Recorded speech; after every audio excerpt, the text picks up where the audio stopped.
हरे कृष्ण। जय जय राधेश्याम।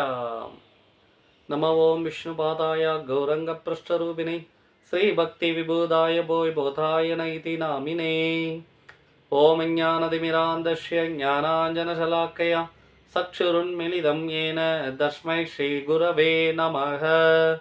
भज श्रीकृष्णचैतन्य प्रभु नित्यानन्द श्री अद्वैतगदाधर श्रीवासदि गौरभक्तवृन्दा। हरे कृष्णा कृष्ण कृष्ण हरे हरे, हरे राम राम राम हरे हरे. ஹரே கிருஷ்ணா. தர்மம் என்றால் என்ன அப்படிங்கிறதுல கடைசியாக நம்ம பார்த்தது புராணங்களை வரிசைப்படுத்தி பார்த்தோம். இந்த புராணங்கள் அனைத்தும் பகவானுடைய திருவுருவிலே வந்தது அப்படிங்கிறத அந்த புராணங்களை நம்ம வரிசைப்படுத்தி பார்த்திருந்தோம். கடைசியில் இந்த புராணங்கள் எதற்காக நமக்கு அப்படிங்கிறத அடுத்த வகுப்பில் பார்க்கலாம் அப்படின்னு முடிச்சிருந்தோம். இன்னைக்கு நம்ம எதற்கு புராணங்கள் இதிகாசங்கள் எல்லாம் நமக்கு அப்படின்னு பார்க்கலாம். பகவான் சம்பந்த பக்தி அபிதயா ஹய பிரேமோ பிரயோஜனா வேத தின வஸ்துஹாய. அதாவது ஆண்டவனுக்கும் நமக்கும் நித்தியமான ஒரு சம்பந்தம் உண்டு. இந்த சம்பந்தத்தை பக்தி சேவையின் மூலமாக நிலைநிறுத்துவதற்குத்தான் இந்த மனித சரீரமே நமக்கு கொடுக்கப்பட்டிருக்குது. இதை எப்படி நிலைநிறுத்துறது அப்படிங்கிறதுக்காகத்தான் இதிகாசங்கள், வேதங்கள், புராணங்கள் அனைத்தும் பகவானுக்கு நமக்கும் உள்ள இந்த நித்திய சம்பந்தத்தை நிலைநாட்டுவதற்காகத்தான் நமக்கே கொடுக்கப்பட்டிருக்குது. இந்த கலியுகத்துல இந்த சம்பந்தத்தை, பகவானுக்கு நமக்கும் உள்ள இந்த தொடர்பை மிக மிக எளிமையாக ஆரம்பிப்பதற்கு, நிலைநிறுத்துவதற்கும் உறுதுணையாக இருப்பது பகவானுடைய நாமம் மட்டுமே. கலியுக தர்மமான ஹரே கிருஷ்ணா கிருஷ்ணா கிருஷ்ணா ஹரே ஹரே, ஹரே ராமா ராம ராமா ஹரே ஹரே. இந்த 16 வார்த்தைகள் கொண்ட நாமத்தை உச்சரிப்பதன் மூலமாகவே ஒருவன் எல்லாவிதமான கலங்கங்களிலிருந்து விடுபட்டு பகவானுக்கு நமக்கு உள்ள அந்த நித்தியமான அந்த சம்பந்தத்தை ஏற்படுத்தி கொள்ள முடியும். கலிச்சந்திர உபனிஷத் சொல்லி இருக்குது, இதி சோடசக நாம் கலிகல்மஷ நாசனம் நதப்பரதரோபாய சர்வவேதே திருஷ்யதே. சண்டையும் சச்சரவும் குழப்பமும் நிறைந்த இந்த கலியுகத்துல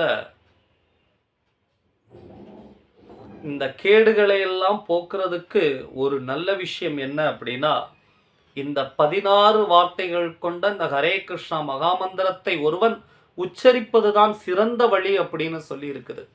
சர்வவேதே திருஷ்யதே, எல்லா வேதங்களிலையும் இதை புரட்டி பார்த்து தான் இந்த கலியுக மக்களுக்காக இது கொடுக்கப்பட்டிருக்குது. இந்த எளிய வழி இதை பயன்படுத்தி கொண்டாலே பகவானுக்கு நமக்கும் உள்ள ஒரு நித்தியமான அந்த சம்பந்தத்தை நாம் ஏற்படுத்தி கொள்ள முடியும். இந்த உலகத்தில் பிறந்து நாம் அனுபவிக்கின்ற அனைத்து துன்பங்களுக்கும் பகவானுடைய இந்த நித்திய உறவை, சம்பந்தத்தை இழந்ததுதான் முதல் காரணம். அதை ஏற்படுத்தி கொள்வது பகவானுடைய இந்த ஹரே கிருஷ்ணா மகாமந்திரத்தினால் கலியுகத்தில் சாத்தியமாக்கப்படுகின்றது. அடுத்து பகவானுக்கும் நமக்கும் உள்ள இந்த சம்பந்தம் வேதங்கள்லையும் அழகா சொல்லப்பட்டிருக்குது. 2 விதமான சம்பந்தங்கள் நமக்கு கொடுக்கப்பட்டிருக்குது. முதல் நிலை சம்பந்தம் முக்கிய ரதி, 2ஆம் நிலை சம்பந்தம் கௌன ரதி. அழகா சாஸ்திரங்களில் கொடுக்கப்பட்டிருக்குது. முக்கிய ரதி, கௌன ரதி. இதில் முக்கிய ரத்தியில் 5 விதமான சம்பந்தங்கள் இறைவனுக்கும் நமக்கும் உள்ள தொடர்பை பற்றி சொல்லி இருக்குது. ஒருவன் சாந்த நிலை பக்தனாக இருக்கலாம். உதாரணம், பிரகலாத மகாராஜா சதா நேரமும் பகவானை நினைச்சுண்டே பக்தராக இருந்தார். சாந்த நிலை, முதல் சுவை சாந்த நிலை, சாந்த ரசம். இரண்டாவதாக தாசிய ரசம், சேவை செய்தல். பிரபு ஹனுமன்ஜி ஸ்ரீராமச்சந்திர மூர்த்தி கிட்ட எப்போவுமே அவங்களுடைய ஸ்ரீராமச்சந்திர மூர்த்தியுடைய சேவையில தன்னை ஈடுபடுத்தி கொண்டிருந்தார். மூன்றாவதாக சக்கிய ரசம். இது பிரபு அர்ஜுனன், கோபர்கள் இவங்கெல்லாம் பகவானுக்கிட்ட ஒரு நட்பு முறையை ஏற்படுத்தி கொண்டார்கள். முதல்ல பிரகலாதன் சாந்தரசம், தாஷ்ய ரசம் பிரபு ஹனுமன்ஜி ஸ்ரீராமச்சந்திரமூர்த்தியுடைய சேவையிலே இருக்கிறாங்க. மூன்றாவதாக சக்கிய ரசம், நட்பு முறையில் தொடர்பை ஏற்படுத்தி கொள்வது. அர்ஜுனன் பிரபு, கோபர்கள் இவங்க நட்பு முறையில் பகவானுக்கிட்ட தொடர்பை ஏற்படுத்தி இருந்தாங்க. அடுத்தது வாத்சல்யா. இது பகவானை தன்னுடைய குழந்தையாக பாவித்தல். இதற்கு உதாரணம் தேவகி மாதா, யசோதா மாதா இவங்க எல்லாம் சாக்ஷாத் பரம்பொருள், அந்த முழுமுதற் கடவுளை தன்னுடைய குழந்தைகளாட்டே உறவு கொண்டாடினாங்க. அடுத்தது மாதுரிய ரசம். இது ரொம்ப உன்னதமானது. இதை கோபியர்கள் இதற்கு சிறந்த உதாரணமாக இருந்தாங்க. இது எல்லாம் முக்கிய ரதி அப்படிங்கிற சம்பந்தத்தில் நமக்கு வருது. அடுத்தது நம்ம பார்த்தோம் அப்படின்னா இரண்டாம் நிலை சம்பந்தம், முக்கிய ரதி. இப்போ கவுன ரத்தியை பற்றி நம்ம பார்க்கலாம். இரண்டாம் நிலை சம்பந்தத்தில் முதல் அஷ்யா, இது நகைச்சுவையின் மூலம் வரக்கூடிய ஒரு தொடர்பு. அடுத்தது அற்புதம், அற்புதத்தினால வைக்கக்கூடிய ஒரு தொடர்பு.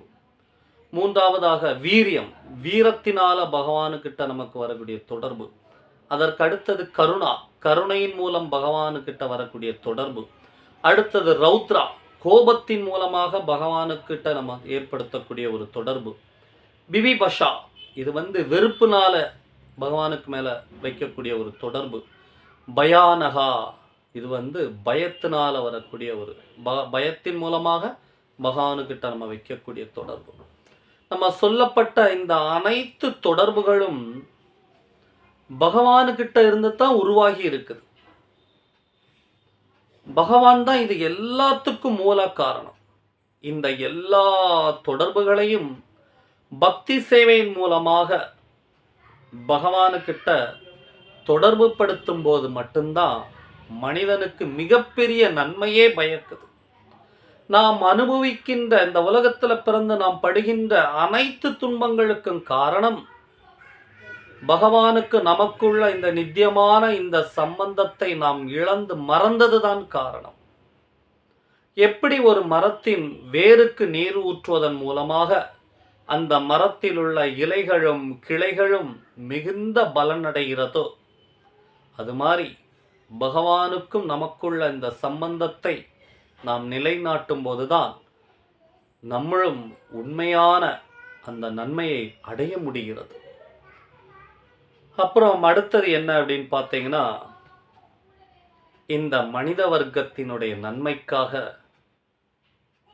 5000 ஆண்டுகளுக்கு முன்னாடி பகவான் நமக்கு இந்த பூ உலகில் தோன்றி பகவத்கீதையை உபதேசிச்சிருக்கிறார். இந்த புனித நூல் இவற்றை பற்றி மேலும் நமக்கு நிறைய எடுத்துரைக்கிறது. அவை என்னவெல்லாம் அப்படின்ட்டு நம்ம அடுத்த வகுப்பில் பார்க்கலாம். ஹரே கிருஷ்ணா, ஹரே கிருஷ்ணா, ஹரே கிருஷ்ணா, கிருஷ்ண கிருஷ்ணா ஹரே ஹரே, ஹரே ராம ராம ராம ஹரே ஹரே.